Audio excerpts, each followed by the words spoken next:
This week we're going to talk about the endocrine system, and we're going to talk about the components of the endocrine system, the different hormones and their targets, and the effects they have on the body to maintain homeostasis. So first we need to define really what endocrine means. And if we remember from the cell chapter, we talked about different types of secretions from cells. Remember, one of the things about epithelial cells is they can make specialized secretions, and some of those things are going to be hormones, and they're going to have function in our endocrine system.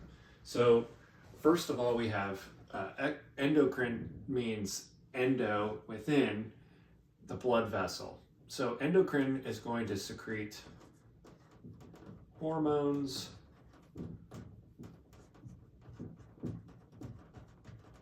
in the vasculature, so within the bloodstream. I'll put that just to simplify it. Exocrine is going to be secretion through ducts. So an example of exocrine versus endocrine would be a specialized secretion like for digestion, like our digestive enzymes in our pancreas. Those are secreted through the pancreatic duct. So that's an example of exocrine secretion. And then we have two other types of secretion called autocrine and paracrine. And these two are where we have localized secretions. So let's say, for example, I want to signal to other cells during an inflammatory process, and I have like I'm going to draw a little picture instead of a description here, but like my mast cell degranulates and releases inflammatory mediators locally and causes inflammation on other tissue cells nearby. So this would be paracrine, nearby, or para.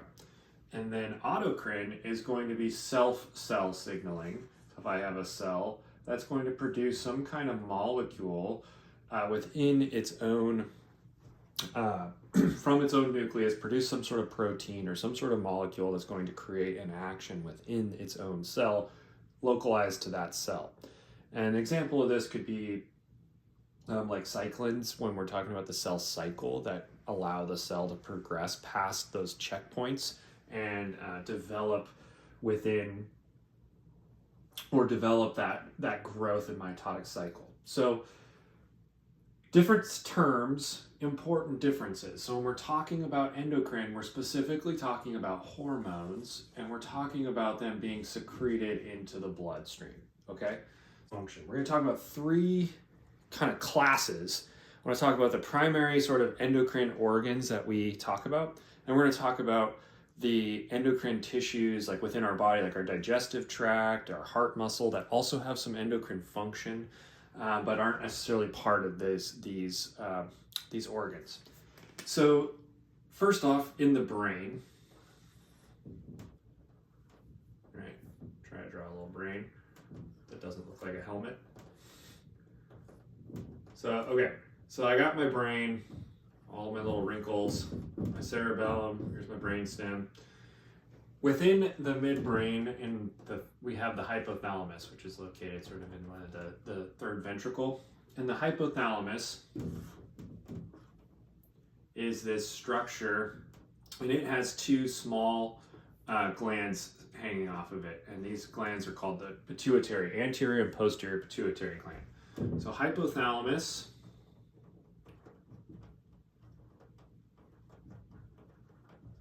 and our pituitary glands. These are going to be really the overseers of most of our endocrine functions.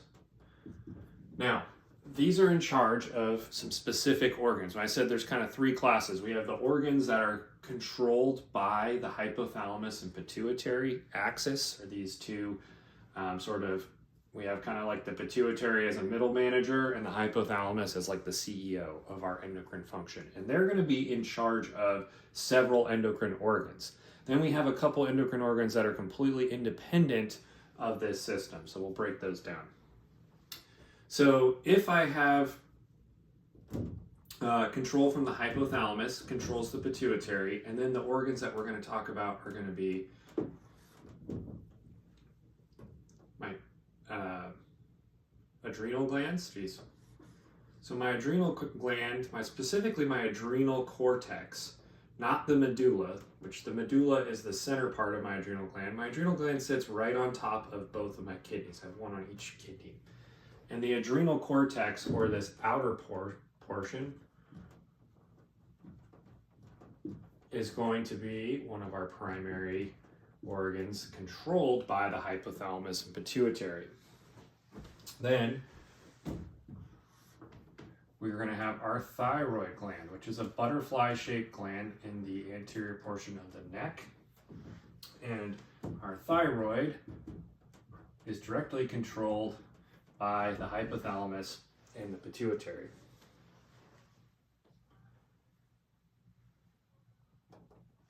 Then we're going to have our gonads, which is going to be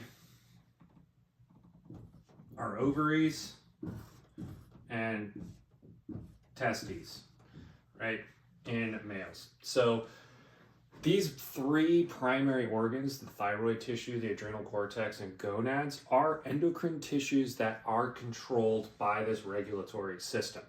Now, there's a couple organs or a couple tissues in specific areas of the body that are directly controlled by these three, or by the hypothalamus and pituitary, that are not endocrine organs themselves, but the hypothalamus will have direct control over those organs. And those are going to be mammary glands,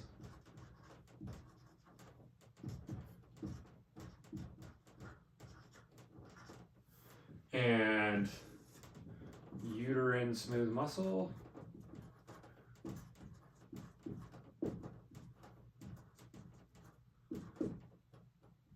and then also one thing that is secreted that has a systemic effect by our pituitary gland, by our anterior pituitary, is going to be endorphins, which are the things that kind of make us feel good. There are endogenous pain modulators or endogenous opioid type molecules that are going to be released to help regulate pain signals, to help regulate all those different things. So we have uterine smooth muscle, mammary glands, endorphins. We have the adrenal cortex, the thyroid, and the gonads, which are testes and ovaries.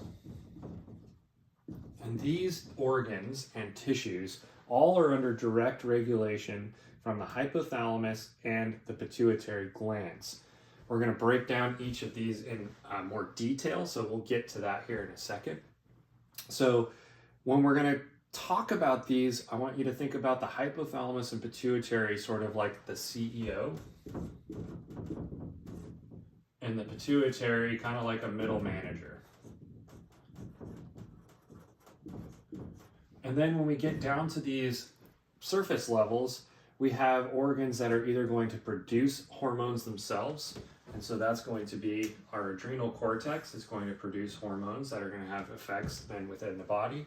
The thyroid obviously is going to produce thyroid hormone, and the gonads are going to produce our testosterone, our estrogens, and as well as play a role in development of sex characteristics and reproduction. So these all have the hormonal control that's going to have systemic effect within our body.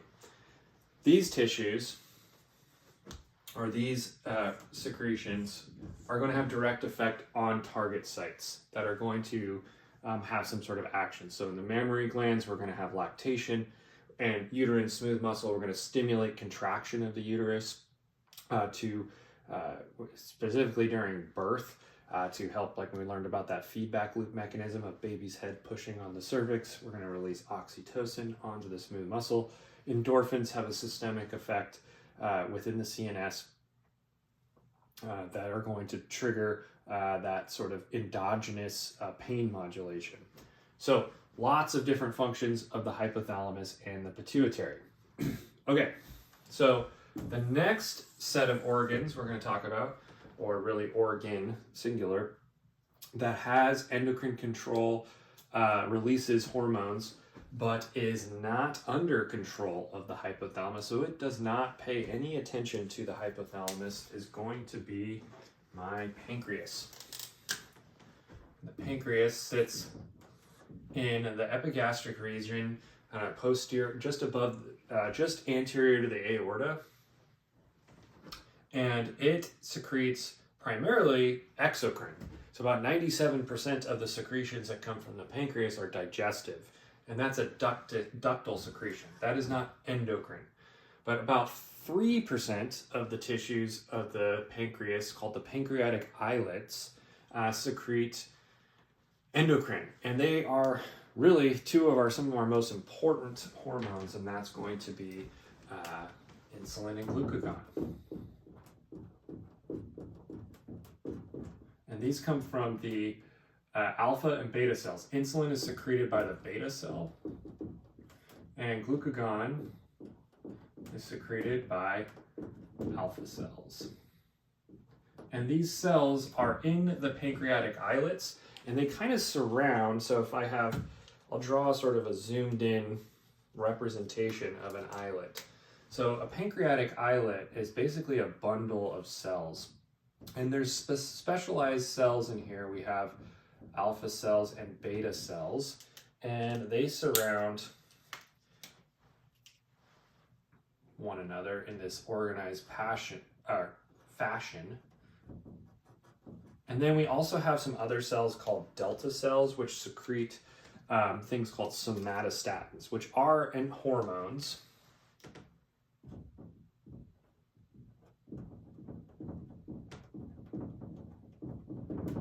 And they regulate or downregulate digestive functions and production of stomach acids, and that downregulate a lot of the creation of pancreatic enzymes. We often use somatostatins during to treat patients that are having GI bleeds by giving them somatostatin called octreotide to help downregulate some of those digestive functions and reduce some of the GI inflammation. So somatostatins, and then the other thing that gets produced by some of these cells hormonally is called pancreatic peptide, and these can also help regulate some of our digestive functions. The main things I want you to focus on with the pancreas is going to be insulin and glucagon, though, when we're going to talk about these in depth. So our primary organs that we've talked about so far is going to be the hypothalamus and pituitary, and then we're going to have all three of these primary endocrine organs that are going to be down at the surface level producing specific hormones, which we'll go over: adrenal cortex, thyroid, and the gonads. Then we have direct target sites from the hypothalamus and pituitary, which is going to be uterine smooth muscle, mammary glands, and in our endogenous pain modulation system, our endorphins, which are going to work in the CNS to help regulate some of that pain response and activate some of those opioid-like receptors. So over here, independent of the hypothalamus, so far we've talked about the pancreas, and it produces insulin and glucagon from the beta cells and the alpha cells. And then we have also in the pancreatic islet, which this is kind of zoomed in from a section of, we have delta cells, which are going to help secrete things called somatostatins and also polypeptides, which are also hormones that regulate digestion. So the next organs that are endocrine organs that do not have direct control, they're not under, it's like if this is the CEO and middle manager, they don't work for them. So the next one is going to be the adrenal medulla. And so over here we saw the cortex, which is the outer capsule. So now what we're going to talk about is the adrenal medulla. And the adrenal medulla is this organ that part of the adrenal gland that has a completely separate function from the cortical functions. Cortical meaning the outer layer. So the cortex is going to create our corticoids, which are going to be our glucocorticoids and our mineral corticoids, and those help balance catabolic functions to increase glucose and mineral balance. And they're also called steroids. In the medulla, or this center part, we have special kind of neuroendocrine cells that are directly innervated by our sympathetic nerve fibers. And when they are innervated, they stimulate to create epinephrine.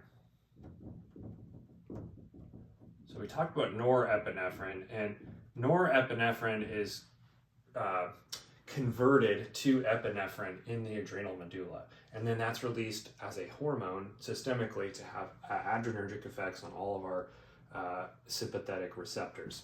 So adrenal medulla, not regulated by the hypothalamus. Adrenal cortex is regulated by the hypothalamus and pituitary. Okay, the last organ that we're going to talk about that you need to know is the thymus. And the thymus sits in the anterior portion of the neck, and it is not in the neck, rather on the trachea, and it's below the thyroid tissue. And it is a special gland that, so here's my trachea. It kind of sits on around this area, and it plays a very important role in maturing our T lymphocytes. What is a T lymphocyte? Well, our T lymphocyte is a very important cell in our immune system. And specifically, it performs several functions within our immune system. We have a couple types of T cells that either help with our adaptive immunity and creating antibodies by helping B cells mature, or they also help play a role in what's called cell-mediated immunity, fighting off viruses, killing off cancer cells, things like that.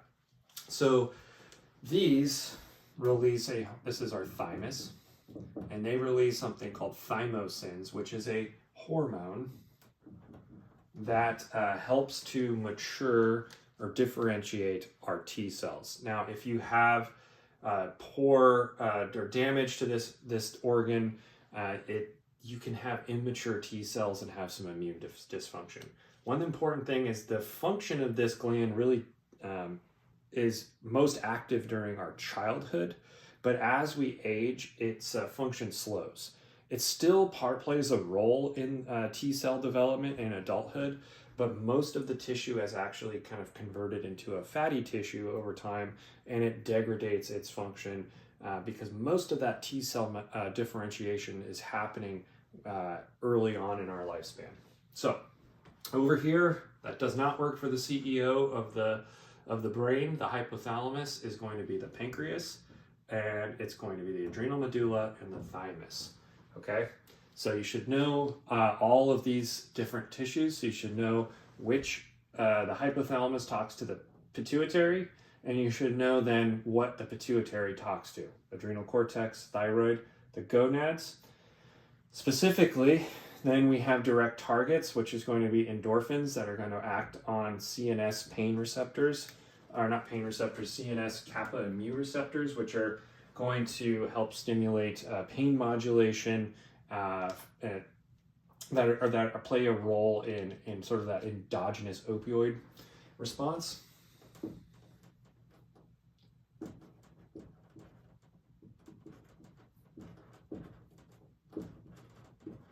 Then we have mammary glands, which are going to be responding directly from the hypothalamus and pituitary for lactation, and uterine smooth muscle as well.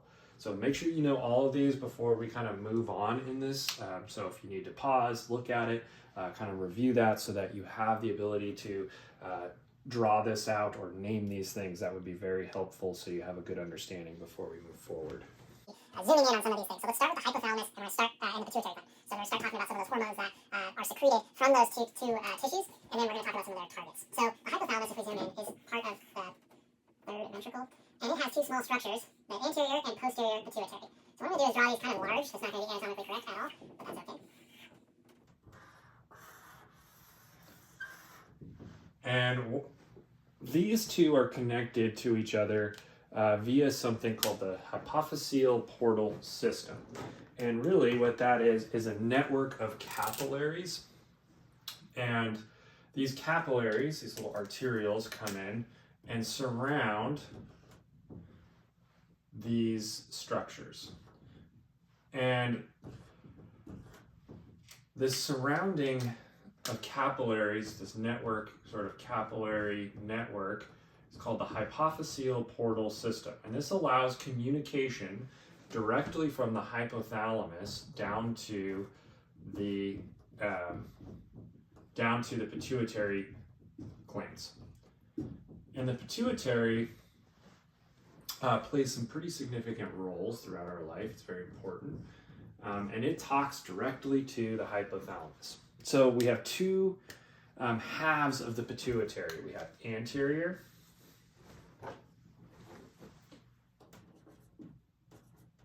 and we have posterior. I'll write it all out.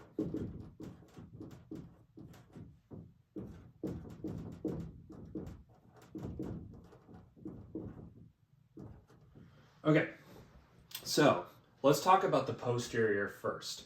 So there is a bundle of cell bodies here, which remember we call nuclei in the central nervous system, that have they're secretory cells. So specialized cells that are going to actually produce some hormones in the hypothalamus. And then we have specialized nuclei or bundles of cells that are going to send hormones that are meant to signal the pituitary to make something. So they secrete signaling or regulating hormones. So these specialized cells that secrete actual hormones produce two main hormones. We have two, and they're going to go directly through the hypophyseal portal system into the posterior pituitary. So there's two hormones secreted by the hypothalamus directly, and that's going to be ADH, or antidiuretic hormone, and oxytocin. So, as sensory information is coming up the spinal cord, or afferent information, right? It's coming up the spinal cord into the hypothalamus. It's taking information in specifically from smooth muscle as well as from our kidneys. And once information is passing through the hypothalamus, let's say from the kidney, and the kidney is saying, hey, the osmolarity is going up. We are dehydrated, not enough water. So we can't be making any more urine. So it sends a signal to the hypothalamus to create something called antidiuretic hormone. An antidiuretic hormone then gets secreted through the hypophyseal portal into the posterior pituitary, which then makes its way into the central circulation so that it can go and have effects. An antidiuretic's target site is going to be the collecting duct of the kidney. And its role in the collecting duct is to create these little pores within the collecting duct called aquaporons.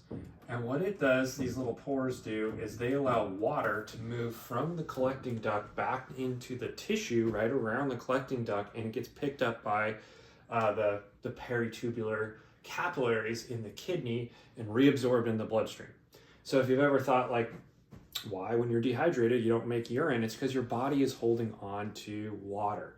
And we release antidiuretic hormone in states of hypovolemia, so in like hemorrhagic shock, or if you're vomiting, or you're having lots of fluid losses, we're going to release antidiuretic hormone to help dilute that urine and dilute the plasma, rather, not the urine. We're going to concentrate the urine, the opposite, and that's why your urine becomes darker and darker and darker, because we're holding on or pulling more water out of it to maintain the proper osmolarity of our blood. So antidiuretic hormone, very important for pulling water back in and maintaining fluid balance. Now, if, let's say, I had too much antidiuretic hormone, which is called a syndrome of inappropriate antidiuretic hormone, called SIADH. If I had damage to these cells from a stroke or some sort of tumor or something like that, I could develop this disorder called SIADH, where I produce way too much of this. And what that's going to do is it's going to make me hold on to all of my water, and I'm going to retain water so much to where I could dilute my solute and I could start having third spacing or edema because my bloodstream is actually becoming a little bit hypotonic and it's causing fluid to leave the vasculature.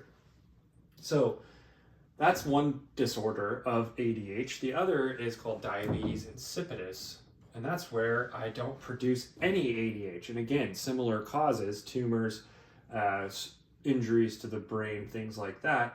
And this can cause the opposite problem where you just pee and pee and pee all of your water and you can become hypovolemic and have electrolyte disturbances.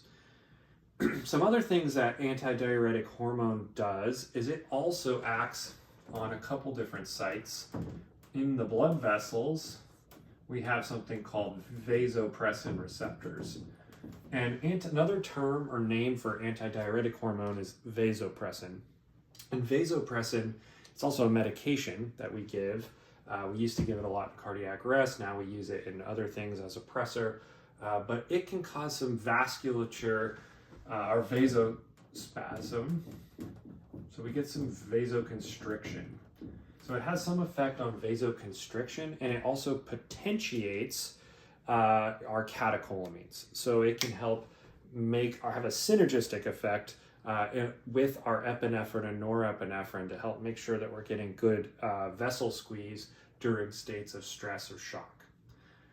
Okay, the other site that ADH might act on is the liver. And in the liver, it will tell my liver to make specifically a clotting factor called von Willebrand's factor, which creates, helps us stick platelets to damaged endothelial cells in the blood vessels when we have trauma to those vessels. So a lot of things that antidiuretic hormone does, or vasopressin, and it plays a pretty significant role in regulating primarily our fluid balance, but it also has some indirect effects on vasculature and protein synthesis in the liver. Okay, the next thing we have is oxytocin, and it's going to get secreted again through the hypophyseal portal into the posterior pituitary. Oops, oxytocin. And then this is going to get released out into the bloodstream, right? Its target is primarily what we're going to, it has multiple targets, but one big function of oxytocin is during birth. It stimulates uterine contraction, so uterine smooth muscle. Like I said, many other targets, but for our purposes, uterine smooth muscle stimulates contraction. It's a drug also that we give for postpartum hemorrhage. So Pitocin is the name of the medication that we give. It's oxytocin. And what we do with oxytocin when we give it when we have postpartum hemorrhaging is to stimulate uterine contraction to hopefully kind of clamp down on some of those blood vessels that may be damaged and bleeding. Okay, so that's the posterior pituitary hormones. We have ADH and oxytocin, and we've talked about a little bit about some of the disorders of ADH, but remember ADH is fluid balance. Primary site is going to be collecting ducts. We have two disorders of ADH. You can either make too much of it or make not enough, and that's going to create either fluid retention or excess fluid excretion. It also acts on the vessels and the liver. And then we have oxytocin, which stimulates smooth muscle contraction. Okay, let's go over here to the anterior pituitary. Now, the anterior pituitary has a lot more going on.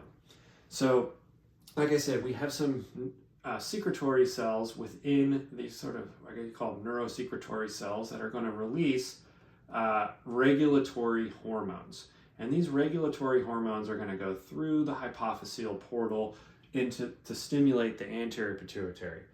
The big difference between the posterior and the anterior is the posterior has these unique, it serves more as like a reservoir for these hormones that are actually made in the hypothalamus directly in response to sensory information. Similarly, we get sensory inputs into the hypothalamus, but it's going to send regulatory signals to the anterior part of the pituitary to tell the anterior pituitary then to create hormones that are going to then go to some target site organs. So there's specialized cells in here that are going to create their own hormones. And so they get stimulated by regulatory hormones from the hypothalamus, and we're going to make certain hormones. And those hormones, we're going to start with thyroid.